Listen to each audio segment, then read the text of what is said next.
Welcome everyone to the Ken Hill Podcast. I'm Ken Hill. My goal with the podcast is to share the techniques and habits of what the best motorcycle riders in the world do to thrive and survive in a sport that has consequences. Using my 20 plus years of riding and training at the highest levels, I want to make these techniques and habits accessible to every rider in the world. The podcast structure is deliberate. I don't have sponsors. The duration relative to many other podcasts is short, making it simple to listen multiple times, and I only release a new podcast when I feel I have something to share. I'm not cranking out podcasts because my sponsors say I need to. You listeners are my sponsors, and I appreciate the donations, which can be made via the podcast page on my website, khcoaching.com. And now, here's today's episode.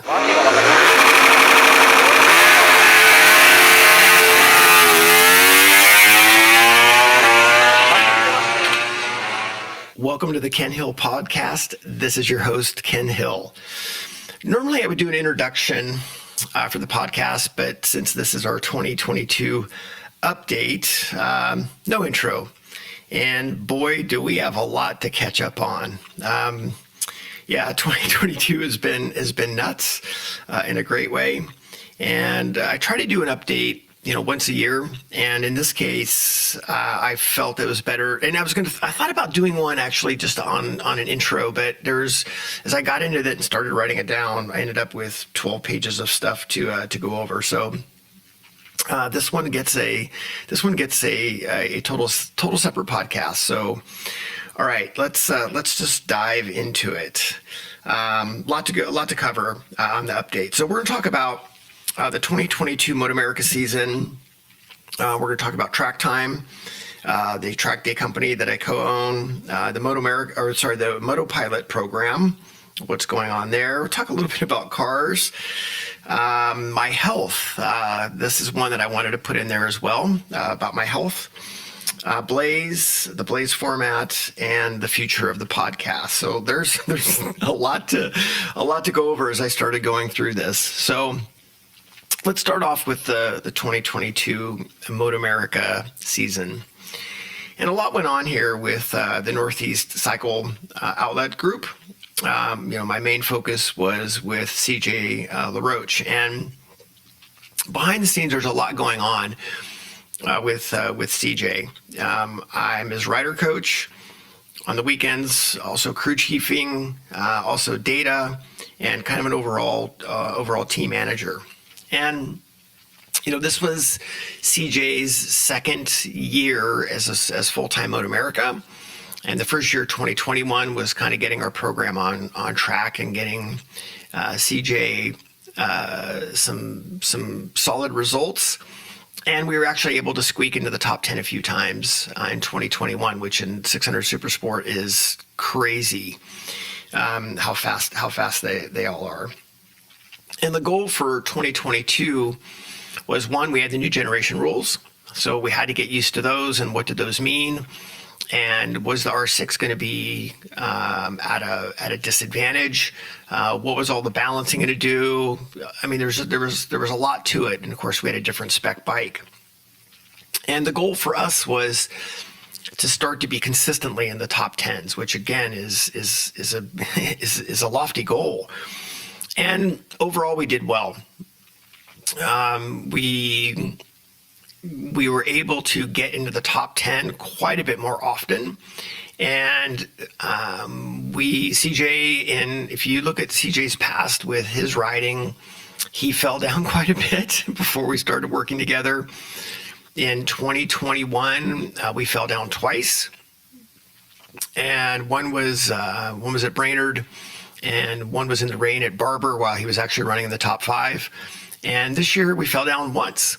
So we improved on that. And same thing, we fell actually at the last round of the year. So we had some improvements there, but overall there's some metrics in there that are a big deal. One of the metrics that I use quite a bit is how far back from the leaders we finish.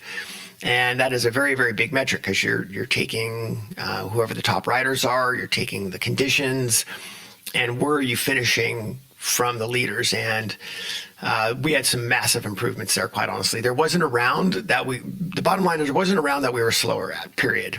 We were faster every round, some places significantly faster from an already quick pace. So yeah, really good Moto America season. As usual, I learned a lot. It's funny, I joke about this, but I say the more I know, the less I know. And I was lucky to get some great help because I need a point of reference as well. And I'm very, very lucky to get some solid help from the Graves Motorsports Group. They've just been absolutely amazing in helping me as my point of reference for a lot of things with the bike development as well as the rider development. So as we get more and more into data. And we're going to get more into the 2022 Moto America stuff, which I'll talk about in another section of what we're doing with the podcast. So yeah, there you go with Moto America. Very, very successful year, and we're back at it in 2023. We've already started our training and started our development. So looking forward to it. All right. Track time. So you may or may not know I co-own a track day company up in the Pacific Northwest called Track Time.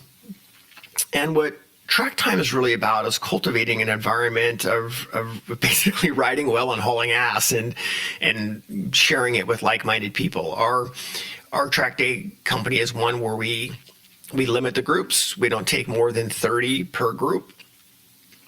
And we offer my instruction. So we look at it as, yeah, we charge more, but we want a little bit, we try to find a little bit of a client that's looking for higher spec track day. And again, we limit how many riders can be there. And we offer instruction. So my goal of co-owning Track Time was to really have a hub to place everything that I do, and to start developing instructors, which is sorely needed in our sport. So we offer riders that if they want instruction, we can offer a very inexpensive half-day program. We offer a full-day program with not one of my top-level instructors, but a very, very good motopilot trained instructor. And then we offer a full day with one of my master motopilot instructors, which are sort of my top tier instructors that I've had for many years that have been developing with me. And again, that's gone very well. Most of our instruction is sold out for our days. We have people flying in all over the United States to come to these days because it's all one-on-one based instruction. We have bike rentals, makes it super easy there. And for 2023, I didn't really want to be in the school business. I think schools are great, but I really wasn't going down that path. But for 2023, it's just sort of organically grown where we need to have a school. So in 2023 in July, we are going to have our motopilot school. I've done some motopilot schools before with some other track day organizations. I've held them up in Canada, but we're going to hold one at the Ridge in Washington State, and so we're going to have a dedicated motopilot school. So I'm looking forward to bringing the curriculum that we've shared with others and putting it in our environment with our instructors. So I'm super stoked for it.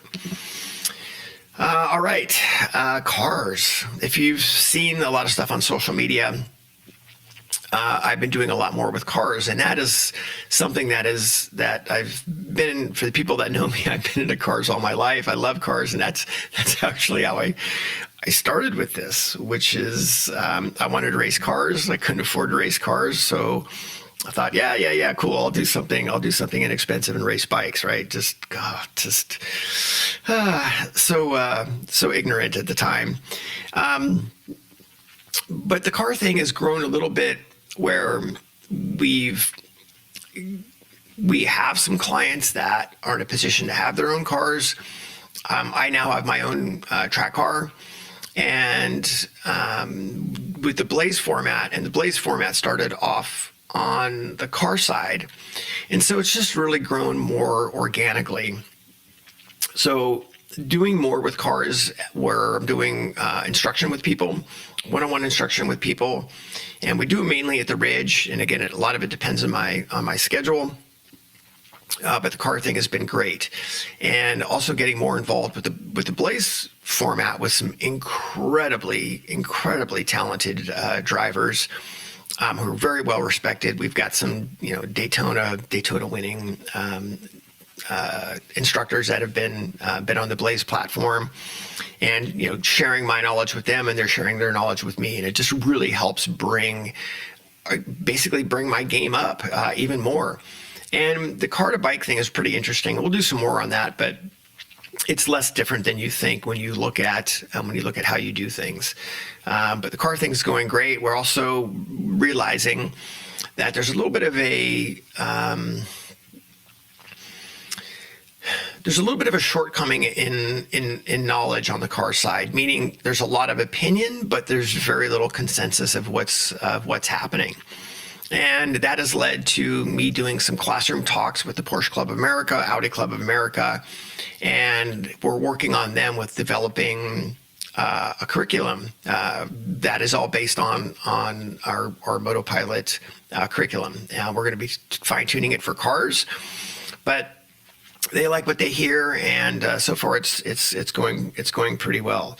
But yeah, the car side's doing great, and cars are super fun, and I think we'll be doing some more of those, and I think at some point we'll even be offering some car schools as well. But that's a little bit down the line. All right, so that's just a little bit on the car side. So with Blaze, so a few years ago, I got a call from essentially the creator of Racers 360, Dion von Molke, and he says, "Hey, I'm doing motorsports online coaching, and I'd been doing online coaching for years, but not at the organized level that Dion wanted to do it." And so he says, "Hey, I've got this Racers 360 program. We do online coaching.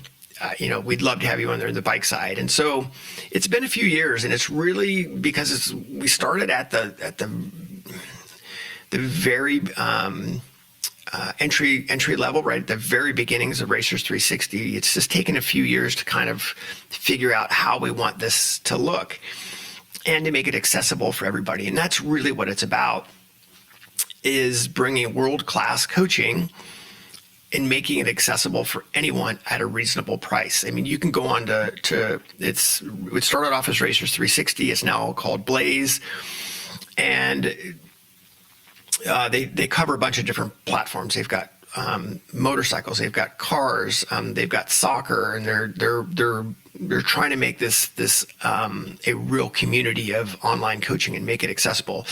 And they're also using some of the top instructors in each one of these disciplines, and it's pretty freaking cool. So what we're trying to do with that is make it accessible. So if you have a video or if you have data, you can send it into Blaze, and literally, you're looking at the prices, right? It's $100, $125, and you can get a video reviewed. You create your own profile, you create your own library, and you can get your video reviewed. It's pretty cool. Turnaround's very, very quick. And yeah, it's just a great way to do it. And I mean, you're more than welcome to hire me for, $1,500 or $2,000 a day, but this is a great way to get the exact same information turned back to you in a custom format, custom one-on-one format. So they have that program. They also have the Blaze Plus program, which is then you become more of a internal member of Blaze. It opens up access to their library of so many videos and monthly talks. We do 2 monthly calls, 2 motorsports monthly calls, and we pick a topic, and you'll get on a Zoom, and if you're willing to participate, or you can just listen. And these are some absolutely fascinating calls. Had a couple of great ones on data last month that I hosted one, and then Colin Mullen hosted another one, and I learned something from him. So these are great, and also it's crazy inexpensive for what you're getting. So yeah, the Blaze format, online training, you get video, data, one-on-one Zoom calls, you have monthly topics, library video, articles, and what we're going to do, and this leads a little bit into the Motopilot talk, which we'll make it separate. But yeah, we're going to be offering In 2023, we're creating a masterclass. So it's going to be a cohort-based masterclass. And we're going to have a certification available for instructors out of this class. And later on, we'll do something with riders, but we're going to start off on the instructor level. So right now, I'm working on our curriculum and our syllabus through it. And yeah, we're going to, through Blaze, have a certification program for instructors. So it's pretty cool, honestly. And yeah, you got to test out of it. So that's what's happening with Blaze. And again, whether you're a rider or an instructor, it is just an absolutely great format. To get information from. And Dion is great with improving the platform. So he's one of the few people that's open to feedback on how can I make this better. So, all right, that leads into the Motopilot program. So the Motopilot program, for people that don't know, is basically the culmination of all the work that I've done for decades. And this stems back from my fighter pilot friend who took me aside one day many years ago, and he goes, "Ken, I'm doing what you say to do because I trust you." But he goes, "You need to write this down." And that really started the journey for, okay, I need to get my shit together on this. And I spent literally 2 years writing down all of the objectives, right? All the things that we do. And at the end of the day, when my instructors and I would sit there and download how our day went, literally would have my notepad out saying, what did you do? How did you do it? How did you communicate it? And wrote these things down. And that's where we created our objectives. From there, in the beginning of the pandemic, when things were a little bit shut down, I took that almost 8 months and wrote the Motopilot guides. And so there's 6 guides, and they end up they're almost basically books. And these guides were 6 different levels of what we called the Motopilot program. And I wanted to give a little bit of credit to my fighter pilot friend on this, because he was generous enough to give me some access to how things are done at Top Gun. And so how it's written is written in the Top Gun format. So that's why we're calling it the Motopilot program. And once we got done with the guides, and then I had got involved with Track Time, it was time to implement these guides. And as we implemented these guides, and there's so much information, that we found them to be a little bit hard to use, meaning that there was almost too much information. And so with the Motopilot program, what we've done is we've put together a much, much simpler, more executable program for instructors as well as riders. And we want something that's just a lot more easily executed. So this is going to go hand in hand with the Blaze format. So how do we get this in people's hands? And the way we're going to get in people's hands is creating these cohort-based sort of master classes. And there's going to be one for cars. There's going to be one for bikes. You'll be able to take the class. And yes, you have to test out of it, and you'll get a certification after passing it, which I think is pretty darn cool. And then we'll put together a list of your, who is certified, and you'll be able to use that as a reference. So yeah, pretty cool. Plus, we're going to be doing the Motopilot School in July at the Ridge, which I'm very, very excited about. And we've been doing Motopilot type of schools with other track day providers as well as other tracks. I've done some ones specifically at some tracks, and this will be one that's just honed a little bit tighter. So again, excited for that. So that's sort of where the Motopilot program is going.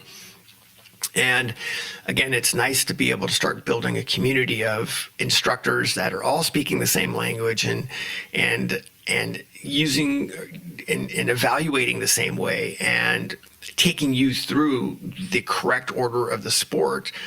It just makes such a big difference. And again, that's why we're very blessed at Track Time that we've had a very successful 2022. And again, people literally flying in from all over to make it happen. So, all right. So I'm going to talk a little bit about my health. And I'm not going to get super deep dive and super personal on this, but I'm doing this because I think as one as we get older, but we also have to realize there's a balance here, and we're doing a sport that has consequences. We're doing a sport that is very fitness based, and you have to be at your peak at all times to perform well. I mean, that's all there is to it. And the consequences, honestly, the consequences are just too damn high to not care about this. I mean, that's just how it is. So as I've been try to be as physically fit as I can, but of course, as you get busier and of course, as you get older, things change, life changes. So I want to talk about some things because motorsports is grueling, and it's not just the actual on-track activities, right? It's all the things that you have to do to get ready, ready for all the logistics, the driving, the traveling. It's honestly, it's brutal. So, in my situation, as I get older, so to be clear, I'm 58, right? And 58, and luckily, even though my on-track performance is still pretty good, I'm able still to ride at a high pace. I still set tracks I went to. I still set some personal bests last year or this year, 2022.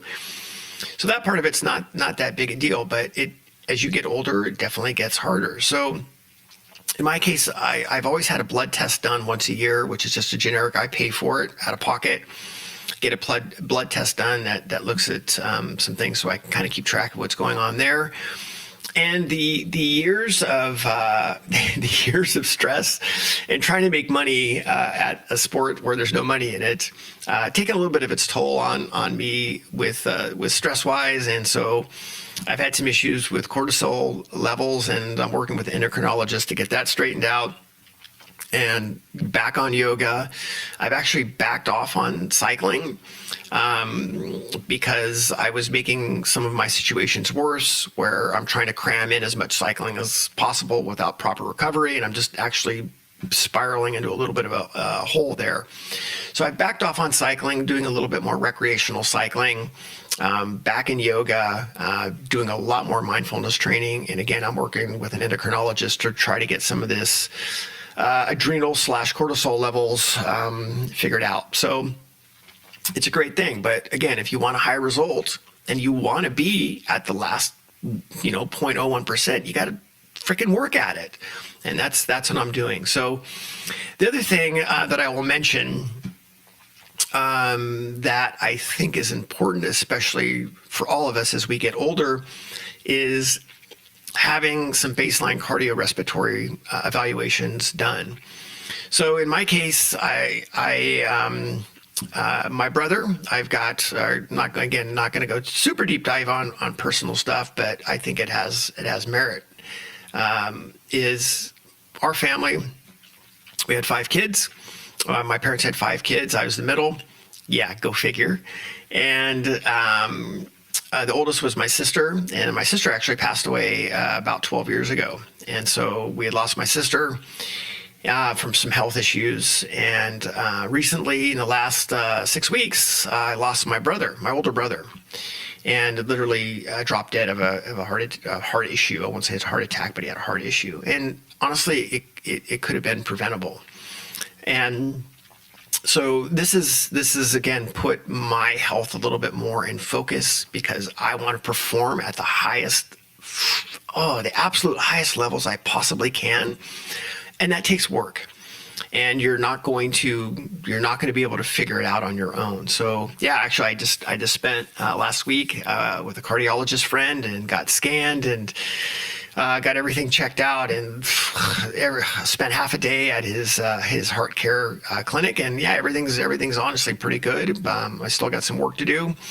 But it's actually quite a humbling experience because most of us don't want to know, and we don't want to get, we're not ready to accept that feedback. But in this case, it's got to be done, right? This is your health, and again, I absolutely want to perform mentally and physically at the highest level I can, and that takes a little bit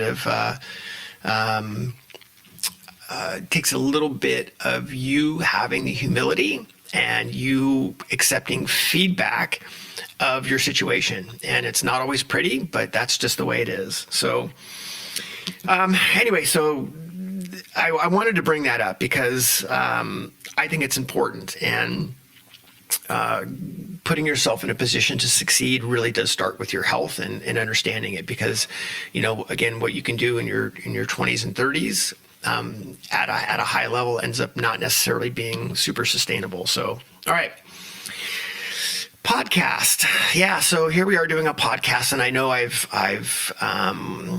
been lame and tardy on getting stuff out, and part of it is that my list of podcasts just keeps growing. Like, oh my God, that's a great idea. Oh my God, that's a great idea.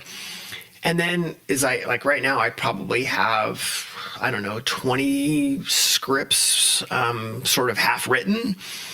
And it literally gets a little bit, I get a little bit of paralysis with it, because there's so many things that I want to say, and I want to say them in a certain way. So I get a little bit of paralysis with it. And again, for, a lot of people see a 15-minute or 20-minute podcast and don't realize how much work actually goes into being able to communicate it in that way. So the podcasts are going to go, they're going to get changed up a little bit, and they're going to get broken up into 3 categories. I really enjoy doing them, and I appreciate each and every one of you that listen. And for the donations, they're great. You're the reason that I want to get better at this, and I'm trying to get better so you can improve your writing. That's just really what this is all about. So the podcasts are going to get broken down into just the normal podcast, right? Talking about techniques and trends. And I have a lot to say about that. Again, how do you keep track of trends? And that's by getting your hands dirty, right? Being on the front lines and getting your hands dirty. And I got my hands dirty a lot this year, so I've got a lot to talk about with the techniques and trends. The second thing we're going to do is I am going to step up and get some of the interviews done. And I have so many great contacts that have so many great things to say, that we're going to step up on the interviews. And I just they're getting people's time, just like we're all busy. Getting people's time to do that it can be tough, but I'm going to step up on the interviews. And the third thing is something that I've wanted to do for quite a while, because it's something that I have interest in, and it's something that I've paid money for access to these things. So what I'm going to do is we keep pretty copious notes of each race weekend on the Moto America, the Moto America weekends, right? How we're approaching our pre-race briefing, how we're approaching each session we go out, and the download of the rider for each session, the download of the bike for each session. And I'm going to put together a 10 podcast, like a series, and it's going to cover each one of the Moto America weekends. And so I want to put something together that talks about our goals going in, how we approached each session, what happened on the bike, what happened on the rider, what are the changes that we made on the bike, what are the changes that we made on the rider, and then what were the results. And this might end up being a YouTube series as well. I haven't decided, because there's a lot of data that I'd like to share on that as well. And I think these will be super, super fun. And they're actually pretty enjoyable to do. But so there'll be a super deep dive into what a race weekend is for us and how we approach it. So the caveat to that is, I'm going to charge for them. I don't know how much yet. I don't think it's going to be very much, but I think that there's a lot of value there, and I think that these are going to obviously take some time to do on each one of them. And I think they're just super fun. So we're going to put them in a different platform. I'm not sure what it's going to be yet, whether I am going to make them a YouTube video and make them like a YouTube series. I don't know if I'm going to do a Patreon thing with them or not, but yeah, I think it's going to be pretty fun. And again, something that I very much enjoy doing. So there you have it. What is going on in 2022? And a glimpse of what's happening in 2023. So just because I haven't been doing podcasts doesn't mean I haven't been busy. And it doesn't mean that 2023 is not going to be busy. My 2023 is essentially already sold out. Again, going back to the podcast, I don't want to put a podcast out unless I have something meritable to say. And in this case with the update, we got a lot to say, and there'll be some cool stuff coming out. So thank you all. Ken Hill Podcast 2021, all rights reserved.